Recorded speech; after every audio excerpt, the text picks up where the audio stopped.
కరీంనగర్లో అన్ని రకాల వ్యవసాయ యంత్రాలు లభించే ఒకే ఒక చోటు Excel Agri Solutions Peddapalli bypass road Bommakal Karimnagar ఇప్పుడే సంప్రదించండి. ప్రస్తుత సమాజంలో ప్రేమ పేరుతో జరుగుతున్న దారుణాలు రోజురోజుకు పెరిగిపోతున్నాయి. లవ్ అఫైర్స్ కారణంగా హత్యలు ఆత్మహత్యలు అస్సలు ఆగడం లేదు. ఎక్కువగా లవ్ అఫైర్స్ కారణంగా యువతలే బలవుతున్నారు. ప్రేమ పేరుతో ట్రాప్ చేసి పెళ్లి చేసుకోమంటే పొలం కావాలన్నాడు దుర్మార్గుడు.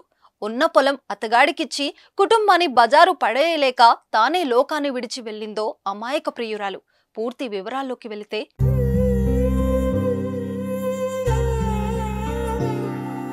నాగర్ కర్నూల్ జిల్లా కోడేరు మండలం నాగులపల్లి తండాకు చెందిన మీటు నాయక్ బిచ్చాలి దంపతులకు ముగ్గురు సంతానం. పెద్ద కుమార్తె జ్యోతి హైదరాబాద్లోని దిల్సుఖ్ నగర్లో ఓ ప్రైవేట్ ఆసుపత్రిలో నర్సుగా పనిచేస్తుంది. 4 ఏళ్ల కిందట సూర్యాపేట జిల్లా ఆత్మకూరుకు చెందిన కారు డ్రైవర్ వీరబాబుతో ఏర్పడిన పరిచయం మొదట స్నేహంగా తర్వాత ప్రేమగా మారింది. అలా కొన్నేళ్ల పాటు ప్రేమించుకున్న వారు 2 ఏళ్ల నుంచి ఒకే గదిలో ఉంటూ సహజీవనం చేస్తున్నారు. ఇది తెలిసిన జ్యోతి కుటుంబ సభ్యులు పెళ్లి చేసుకోవాల్సిందిగా కోరారు. మొదట ఒప్పుకున్న వీరబాబు ఓ మెలిక పెట్టాడు. జ్యోతి మెల్లో తాళి కట్టాలంటే ఊర్లో ఉన్న 1/2 ఎకరం పొలం రాసివ్వాలన్నాడు. అసలే పేద కుటుంబం, ఇంకా పెళ్లి కావలసిన వారు ఇంట్లో ఇద్దరున్నారు. ఉన్న 1/2 ఎకరం పొలం తనకిస్తే కుటుంబం బజారున పడుతుందని భావించిన జ్యోతి వీరబాబును బతిమలాడింది. అతగాడు ససేమిరానడంతో తీవ్ర మనస్తాపానికి లోనైంది.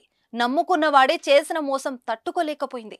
మర్చిపోదామని ఏప్రిల్ 6వ తేదీన సొంతూరు వెళ్ళింది. ఇంట్లో వాళ్ళకి విషయం చెప్పింది. వారికి ఏం చేయాలో తోచలేదు. తీవ్రంగా చర్చించుకున్నారు.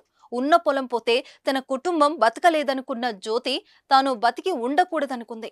శుక్రవారం రోజు ఇంట్లో ఎవరూ లేని సమయాన ఉరివేసుకుని ఆత్మహత్య చేసుకుంది.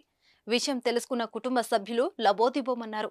స్థానికులు ఇచ్చిన సమాచారంతో ఇంటికి చేరుకున్న పోలీసులు విచారణ చేపట్టారు. జ్యోతి తండ్రి ఫిర్యాదు మేరకు వీరబాబుపై కేసు నమోదు చేశారు పోలీసులు.